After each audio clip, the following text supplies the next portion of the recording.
Salut à toi, aujourd'hui nouvelle vidéo photographie argentique où on parle donc argentique une fois n'est pas coutume et on va parler aujourd'hui de la Kodak 100T Max, une pellicule photo noir et blanc avec un grain extrêmement fin d'après le constructeur.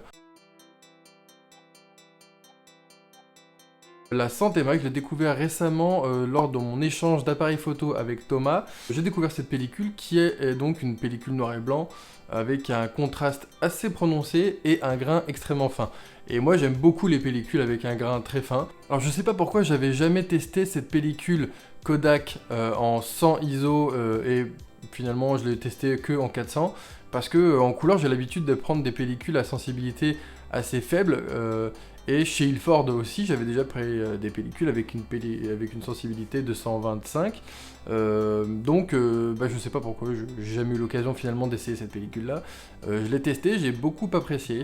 J'ai voulu donc refaire des tests portrait un peu plus donc avec cette pellicule pour voir un peu le grain, justement la finesse de ce grain là, et j'ai pas été déçu parce que je trouve que c'est une pellicule très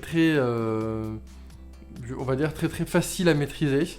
Alors même si sans ISO, quand il n'y a pas beaucoup de conditions de lumière assez puissantes, bah, ça reste assez restreint. C'est quand même une pellicule qui est facile à utiliser. C'est une pellicule aussi qui est très facile à développer soi-même. Moi je suis pas un grand chimiste et là clairement j'ai acheté donc du révélateur D76 de chez Kodak et un petit kit Ilford de fixateur. Franchement, j'ai développé 3 pellicules avec la même chimie parce que j'étais pas vraiment sûr du résultat et ça passe. Voilà, donc faut pas être un grand chimiste pour pouvoir développer ce genre de pellicule. C'est un petit peu le cas généralement du noir et blanc, c'est plus facile.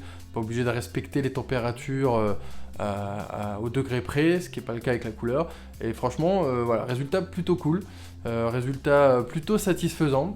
Je vous mets ici des exemples des photos que j'ai prises avec cette pellicule, aussi bien donc du portrait que des photos que j'avais prises lors de notre échange d'appareil photo avec Thomas. Donc c'est pas des photos, on va dire, extrêmement calculées, mais c'est des photos donc je suis assez content.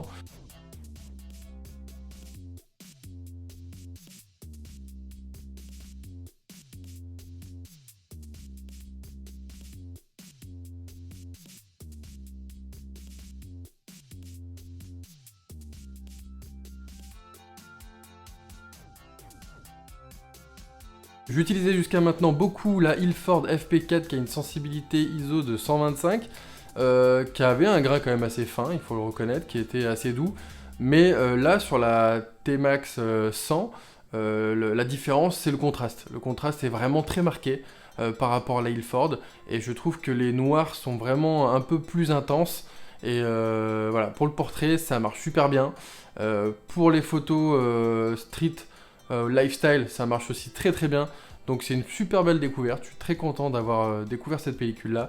Je vous la conseille vraiment sincèrement pour ceux qui aiment la photo contrastée et qui aiment la photo avec un grain fin. Après bien sûr, la valeur sûre, double emploi du mot sûr dans la même phrase, ça c'est exceptionnel. Ceux qui veulent être sûrs d'utiliser une pellicule sûre, il y a la T-Max 400 qui du coup aura un grain un peu moins fin mais qui conserve quand même un grain assez exceptionnel pour une 400 ISO. Et franchement voilà, c'est une pellicule qui est bien pour tout faire, aussi bien du sport que du portrait. N'hésite pas à me faire ton retour sur cette pellicule si tu l'as déjà utilisée ou une autre pellicule. Je connais pas toutes les marques, moi principalement j'utilise Kodak, Ilford et Fujifilm parce que c'est des valeurs sûres et parce que j'ai eu pas mal de déceptions sur d'autres marques.